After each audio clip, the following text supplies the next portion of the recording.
Hello, I'm Alison Hargreaves from guidesforbrides.co.uk, and this week it feels like we're edging ever closer to weddings taking place across the UK.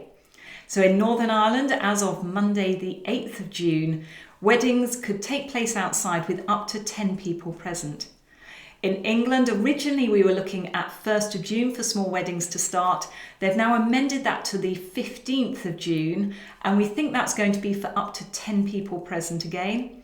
We're just waiting for that final green light on that.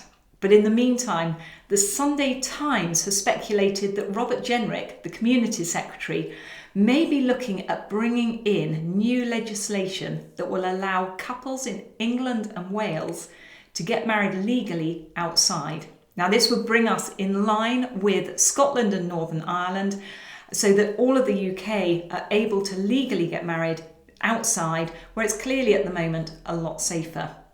So that is, I must stress, just speculation at the moment, but we think there may be some truth in that, so we will keep you updated on that one. For those planning to get married in church, you may be aware that private worship is going to be allowed from the 15th of June. So these places of worship will be starting to open up. However, that won't be for weddings yet. Now, there's no official word on when weddings can take place, but from speaking to church wardens, the general feeling is that by August they will feel quite confident that they are fully compliant and COVID secure. Anything before that will change from area to area. So speak to your local church. If you're planning on getting married before then, just see how they're getting on and whether they think it's going to be realistic. So what about all of those couples who are planning a civil ceremony or civil partnership in an approved venue or a register office? So the really good news is we know that although their websites are saying they're closed, they're not taking face-to-face appointments, they're not able to marry anyone, a lot of the registrars have been working very hard behind those closed doors to get ready for opening as soon as it is possible. So there's a lot of inspections going on to make sure that the register offices are COVID secure this week, with the idea that it may be as early as next Monday that they are allowed to open, to be able to allow couples to give notice, and also for people to be able to register births, which up until now haven't been able to be done because, again, that needs to be done in a face-to-face appointment. So your register office is operated district by district. They're all operated by different local authorities and they all vary hugely. We are aware that some of them have been cancelling weddings right the way through to the end of October. Others are hoping that weddings can take place as early as July. So it does vary from district to district. I know it's frustrating, but they do have to prioritise, obviously, registering births and the other work they do. And some register offices simply aren't suitable or safe for offering face-to-face appointments at the moment. They will be keen to get going as soon as they possibly can, though. For those that are able to allow face-to-face appointments and where weddings are likely to get up and running the soonest, our guess is that the first weddings will most likely take place in register offices and in the approved venues that are owned by the local council.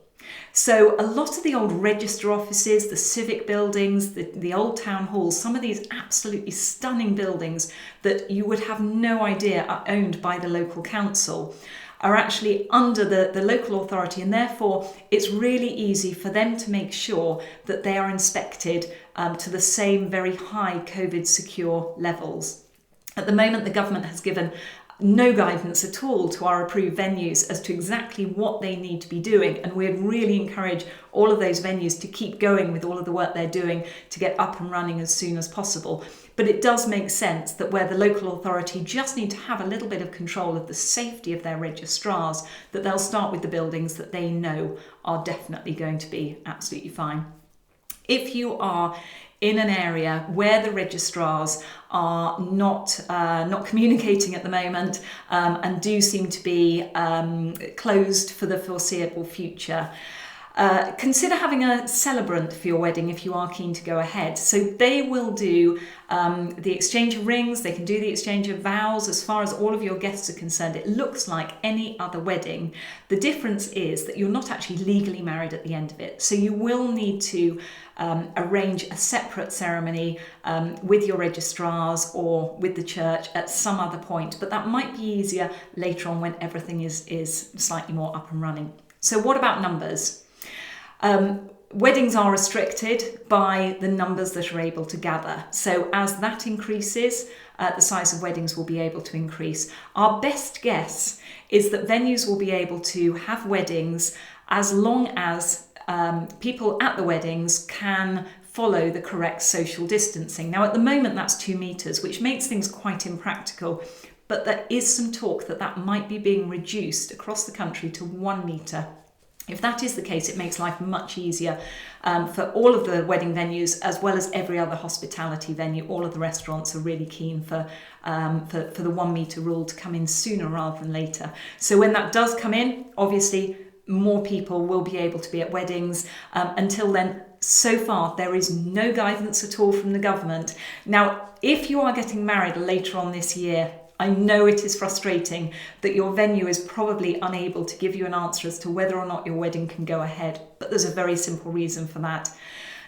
They're waiting for government guidance on what the rules are going to be and whether it's going to be viable for that wedding to happen. And they're probably also waiting to hear from their registrars as to whether things can go ahead. And at the moment, there just isn't that information coming through. It's not that they're being difficult, it's simply that they don't know. They don't know any more than you or I do about how viable it's going to be. So at the moment, the best bet is to hold tight, wait, see if it's going to be possible. And if it's not, then they'll have that conversation and you can make a plan. I know it's hard to sit back and relax and not know what the plans are going to be, but all of your guests will be behind you in waiting to hear for that news. They will be desperate for your wedding to go ahead if at all possible. Everyone's going to be behind you and supporting you in that happening. So we will keep you posted. We will be watching every update and every change, and we'll be bringing it to you as quickly as we possibly can. Good to catch up now. Thank you.